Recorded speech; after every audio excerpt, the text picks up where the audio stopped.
നമസ്കാരം. തൃശൂർ ലോക്സഭയ്ക്ക് പിന്നാലെ തൃശൂരിലെ തദ്ദേശ തിരഞ്ഞെടുപ്പിലും തൂത്തുവാരിയിരിക്കുകയാണ് ബി.ജെ.പി. 2 സീറ്റുകൾ നേടിയാണ് തൃശൂരിൽ ബി.ജെ.പി. മുൻതൂക്കം നേടിയിരിക്കുന്നത്.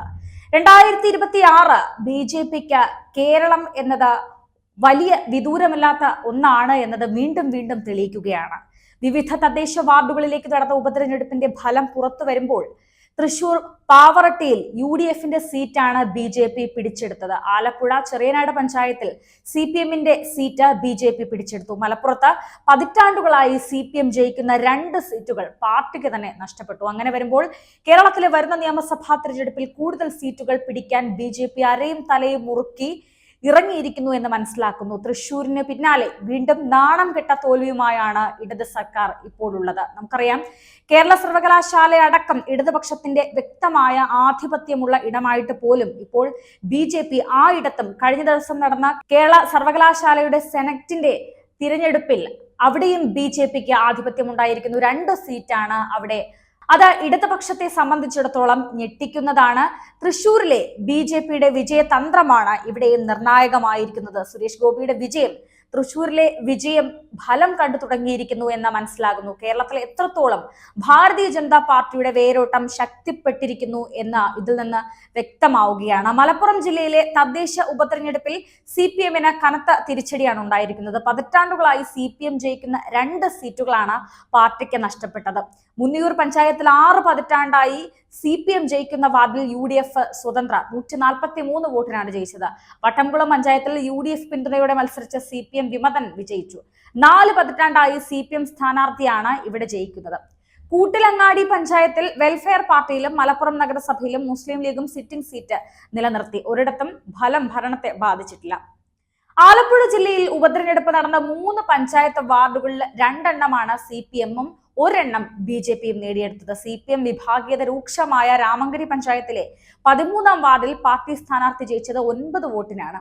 പാർട്ടിക്ക് വലിയ മേൽക്കൈയുള്ള പഞ്ചായത്താണിത്. ഏറെക്കാലമായി തുടർന്ന വിഭാഗീയതയെ തുടർന്ന് 4 അംഗങ്ങൾ വിമതപക്ഷത്താണുള്ളത്. ഇവിടെ കോൺഗ്രസുമായി ചേർന്നാണ് പാർട്ടി ഭരിക്കുന്നത്. CPM വിമതപക്ഷത്തുള്ള മുൻ പ്രസിഡന്റ് രാജിവെച്ച ഒഴിവിലായിരുന്നു തിരഞ്ഞെടുപ്പ്. ചെറിയനാട് 4ാം വാർഡിൽ CPM അംഗം മരിച്ച ഒഴിവിൽ നടന്ന തിരഞ്ഞെടുപ്പിൽ സീറ്റാണ് ബി.ജെ.പി. പിടിച്ചെടുത്തത്. ഭൂരിപക്ഷം 107 ആണെന്നുള്ളത് ശ്രദ്ധിക്കണം. പാലക്കാട് ജില്ലയിൽ തദ്ദേശ ഉപതെരഞ്ഞെടുപ്പ് നടന്ന 5 ഇടങ്ങളിൽ LDFന്റെ 2 സിറ്റിംഗ് സീറ്റുകളും UDF പിടിച്ചെടുത്തു.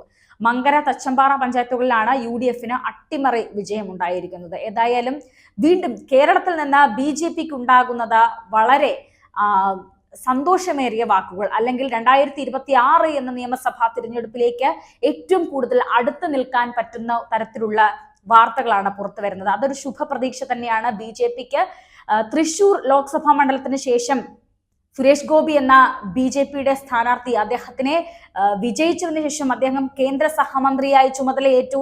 അങ്ങനെ ഒരുപാട് വികസനങ്ങൾ തൃശ്ശൂരിൽ ഉണ്ടാക്കിയിരിക്കുന്നു. അതുതന്നെയാണ് ഇപ്പോൾ തൃശ്ശൂരിലെ തദ്ദേശ തിരഞ്ഞെടുപ്പുകളിലും ബി.ജെ.പിക്ക് ഫലമായി, അല്ലെങ്കിൽ ബി.ജെ.പിക്ക് വലിയ രീതിയിലുള്ള ഒരു വിജയമായി കണ്ടുകൊണ്ട് അവിടുത്തെ ജനങ്ങളും ബി.ജെ.പി. എന്നുള്ള ഒരു പാർട്ടിയിലേക്ക്, അല്ലെങ്കിൽ ബി.ജെ.പിക്ക് അനുകൂലമായ ഒരു സമ്പ്രദായത്തിലേക്ക് എത്തിയിരിക്കുന്നു എന്ന് വേണം മനസ്സിലാക്കാൻ. ഏതായാലും തൃശ്ശൂർ ഏതാണ്ട് വലിയ രീതിയിൽ ബി.ജെ.പി. പിടിച്ചെടുക്കുന്ന ഒരു കാഴ്ചയാണ് ഈ ദിവസങ്ങളിൽ, അല്ലെങ്കിൽ ഈ കുറെ നാളുകളായി നമ്മൾ കാണുന്നത്. ബി.ജെ.പിയിൽ സുരേഷ് ഗോപിയുടെ വലിയ പ്രവർത്തനം, അല്ലെങ്കിൽ സുരേഷ് ഗോപി അടക്കമുള്ള ബി.ജെ.പി. നേതാക്കളുടെ തൃശ്ശൂരിലെ പ്രവർത്തനം തന്നെയാണ് ഇതിന്റെയൊക്കെ പിന്നിൽ, അവരുടെ തന്ത്രം തന്നെയാണ് ഇതിന്റെയൊക്കെ പിന്നിലെന്ന് നമുക്ക് മനസ്സിലാക്കാൻ സാധിക്കും. അത് മാത്രമല്ല, കേന്ദ്ര മന്ത്രിമാരും, അതായത് അമിത്ഷാ ഉൾപ്പെടെയുള്ളവരുടെ ചാണക്യ തന്ത്രങ്ങളൊക്കെയും തൃശ്ശൂരിലെ ബി.ജെ.പിയുടെ വിജയത്തിന് വലിയ നേട്ടങ്ങളാണ് ഉണ്ടാക്കിയത്. ആ നേട്ടമൊക്കെ തന്നെയാണ് സുരേഷ് ഗോപിയുടെ ഇവിടുത്തെ വലിയ വിജയത്തിന് പിന്നിലുണ്ടായ കാരണങ്ങളും.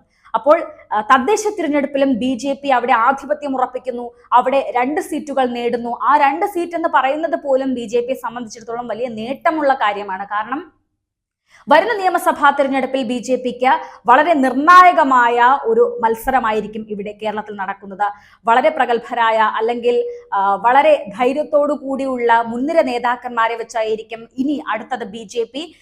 നിയമസഭാ തിരഞ്ഞെടുപ്പിൽ ഇവിടെ മത്സരിക്കാനിരിക്കുന്നത്. അതുകൊണ്ട് തന്നെ വരുന്ന നിയമസഭാ തിരഞ്ഞെടുപ്പ് BJPക്ക് നിർണായകമാകും. ആ നിർണായകമായ മത്സരത്തിലേക്ക് നീങ്ങുന്നതിന് തൊട്ടു മുൻപേ ഉള്ള ഒരു ഘട്ടമായി ഈ തദ്ദേശ തിരഞ്ഞെടുപ്പിലെ വിജയത്തെ BJPക്ക് ഏതായാലും കണക്കാക്കാവുന്നതാണ്. ഈ ഒരു തിരഞ്ഞെടുപ്പ് അത് വലിയൊരു നിർണായകമായ ടേണിങ്ങിലേക്ക് BJPയെ നയിക്കുന്നു എന്ന് ഇതിൽ നിന്ന് വ്യക്തമാവുന്നു.